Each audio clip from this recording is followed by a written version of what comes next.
The quiet mindset trap. Why smart people freeze under pressure. You know, have you ever walked into a room, like a big meeting or maybe a really important interview, and you are just totally prepared? You know your stuff, you practiced. Oh, yeah, like you have the whole script in your head. Exactly. You know you're the best person for the role.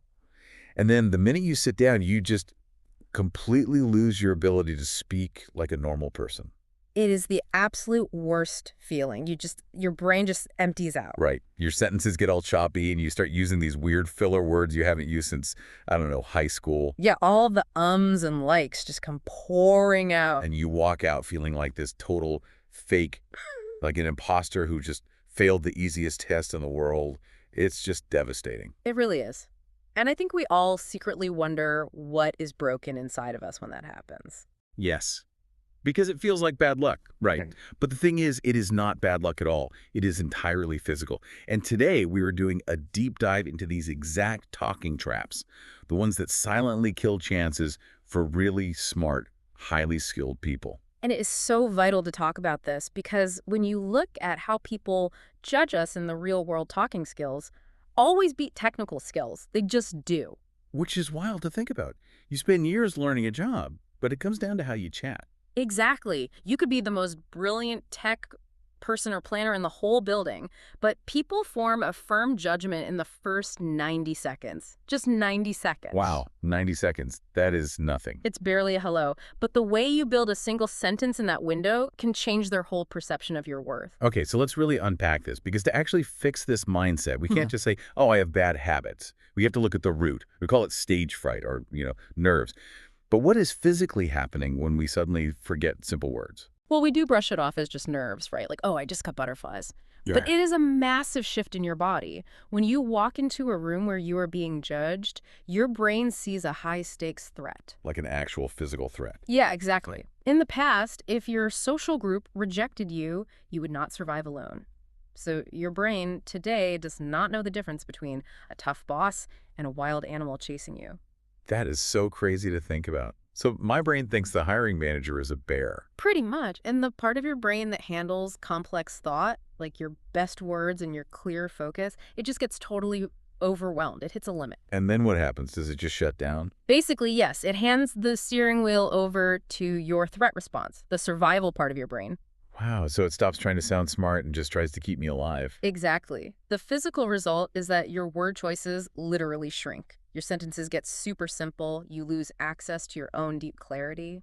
You fall back on whatever basic habits you have. Right, because complex thinking takes too much energy when you were just trying to survive. It is kind of like, when your computer crashes and it restarts in safe mode? Yes. That is a perfect way to picture it. It shuts down all the nice graphics and the background stuff just to keep the basic system running. Our brains shut down the smart words program just to keep us breathing. That is exactly what is happening. And what is really wild here is how the other person's brain picks up on your safe mode.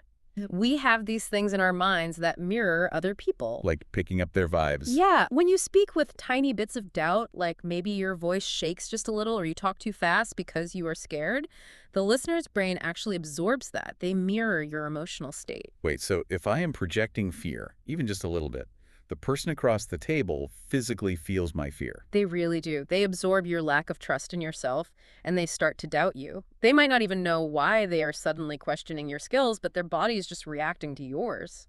That is huge. So you are directly shaping their feelings by how you hold your own fear. Right. But if you speak with calm focus, their brain mirrors that calm. They feel safe with you. Which makes it even more tragic that we often ruin our own chances before we even dress for the meeting.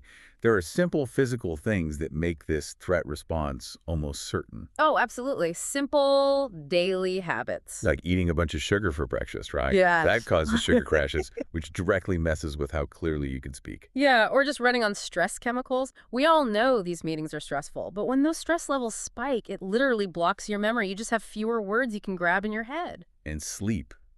If you are even an hour short on sleep, your brain is just struggling. Are we just setting ourselves up to fail before we even walk through the door? I mean, we really are, because we treat these moments as just mental tests. We study our notes and try to memorize facts. Right, like cramming for a school test. Exactly. But it is actually a physical test of endurance. If your memory is already blocked by stress because you were frantically reading notes in the lobby, you have no backup energy. You will just fall right into the traps Yep. every single time. So if this survival mode pushes us into safe mode, what does that actually sound like in real life? Let's talk about the specific traps, starting with the people who react to fear by talking way too much. Oh, the overtalkers. Yeah. The first big trap is the filler word loop. The dreaded, like, and, Now, to be fair, everyone uses those words in casual talks. That is totally normal. sure, we are doing it right now. Right. But in a high-pressure setting, if you use too many of them, the listener hiddenly starts to ignore your actual point. Those words act as a loud signal that your brain is panicking and searching for a safety net. The usual advice is just be quiet, right? Just pause. But, I mean, let's be real. If someone asks me a really hard question about a mistake I made and I just sit there staring at them in silence for 3 seconds, Hmm. they're going to think I am totally lost. Yeah. It feels like that, yeah. But it is all about how you hold your body during the pause. What do you mean? Well, when you freeze up, your eyes usually dart around, your shoulders get stiff, and you look scared. That looks bad. But a thoughtful pause is different. How so? You keep a relaxed posture, you look right at them. It feels like an hour to you, sitting in that quiet space. But a 2-second silent pause actually shows power. It shows you are thinking. So it signals that you are in control of the speed of the room. Exactly. Spitting out 10 ums right away signals panic. The calm pause is a real power move. That totally flips how I view silence. You aren't freezing. You are taking up space. Hmm. And I feel like that leads right into another trap for the overtalkers, the need to over-explain things. Oh, this one is so common. It hits so close to home for me. You give a great answer. You just nail the point.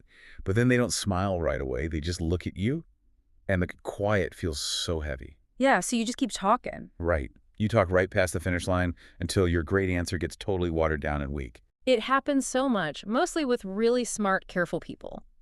And it comes from a deep need for someone else to tell us we are right. We look for a nod or a smile, some clue that we got the gold star. Like, we are back in grade school trying to please the teacher. Exactly. It's that old parental or school pressure.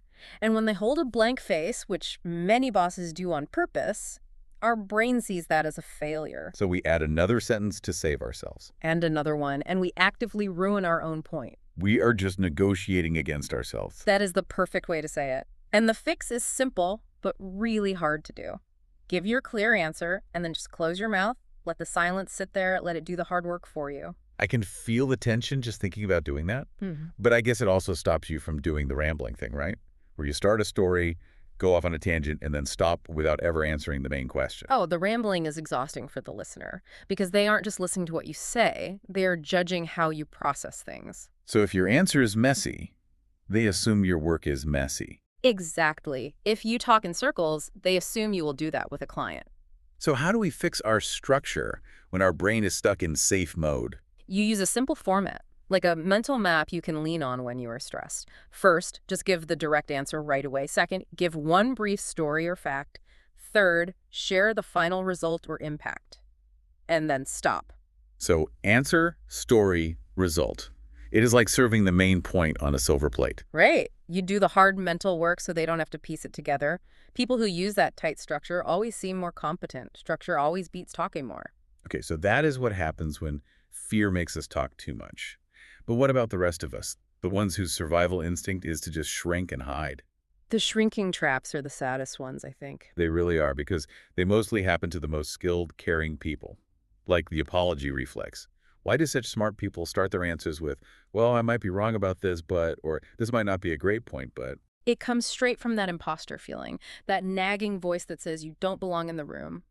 When you feel like a fake, your mind tries to protect you from failing too hard. By lowering the bar. Yes. Yes. If you give a pre-apology, you lower their hopes. If they expect less, falling down won't hurt as much. It feels like being humble to the person speaking. But to the person listening, you're basically handing them a list of reasons not to trust you. You give them permission to doubt you before you even make your point. Exactly. The fix here is to practice a clean opening. When you feel that apology rising in your throat, you just have to swallow it and start the real answer. Just jump in. Yeah. Starting clean shows that you trust your own mind. Because if you don't trust your own thoughts, why should they? That is such a huge shift in perception, and it connects perfectly to another shrinking trap, Yeah. using weak, passive words. There was a story I heard about an IT guy. Brilliant guy, total master of his tech. He wanted to move up to a lead role, but he just kept getting passed over in the final talks. He was doing the hard work, but not getting the credit. Right. And it turned out his fatal flaw was passive words. When they asked about his huge wins, he would say things like, the system was updated, or the project got done on time. Oh, wow. Yeah. He was probably trying to sound like a team player, trying not to brag. But language like that completely removes you from the action. It makes it sound like success just magically happened while he was standing nearby. The project got done. Oh. By who?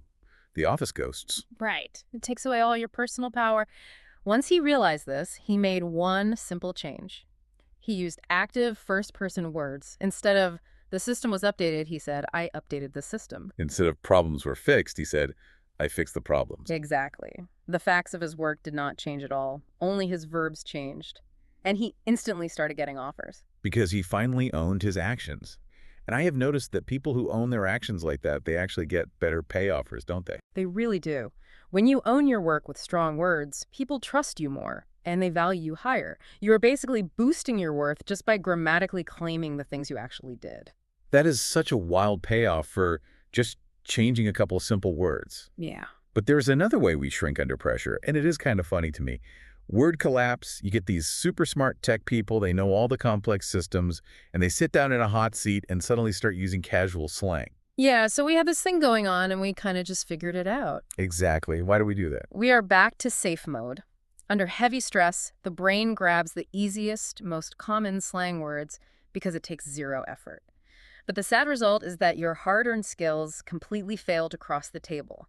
They don't hear a master, they hear a beginner.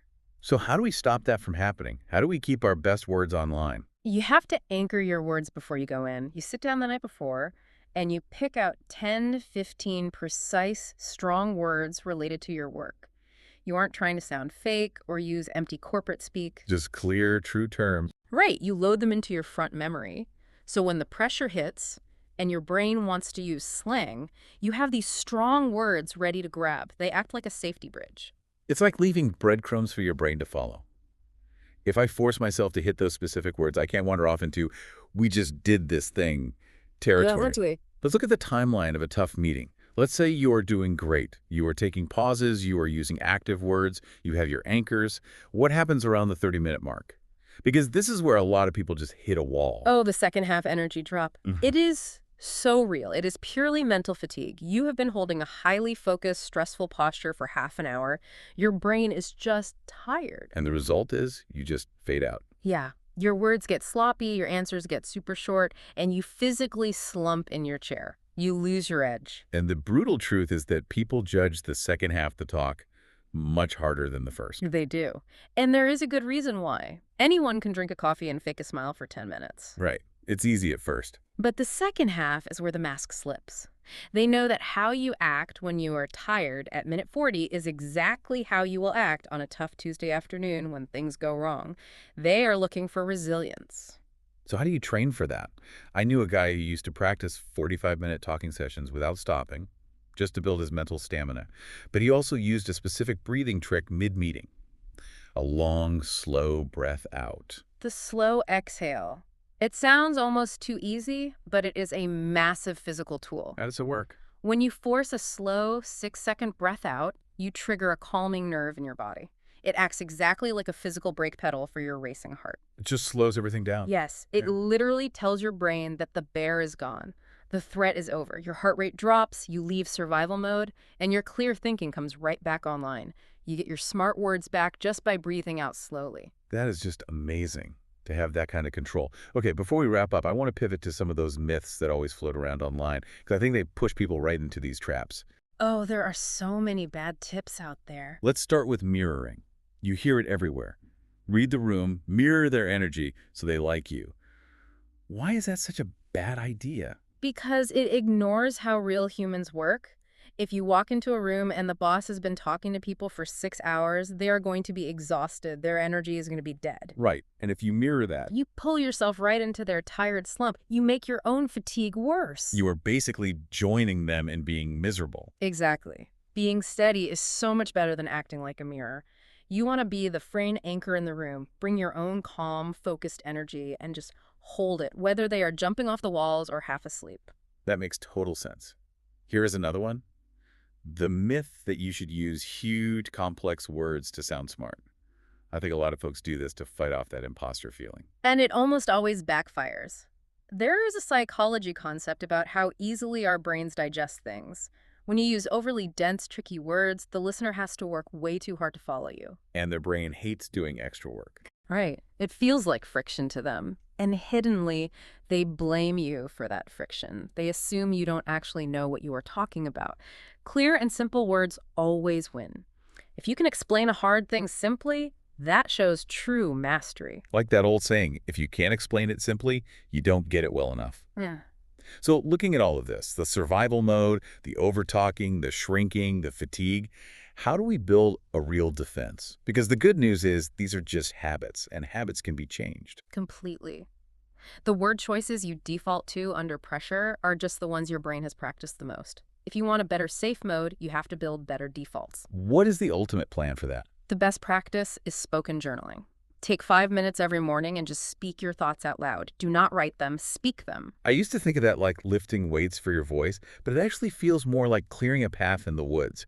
You are forcing your brain to cut a clear trail from a messy thought to a spoken word. So when you need it later, the path is already clear. That is a beautiful way to see it. It builds huge mental discipline. The second practice is doing real spoken runs.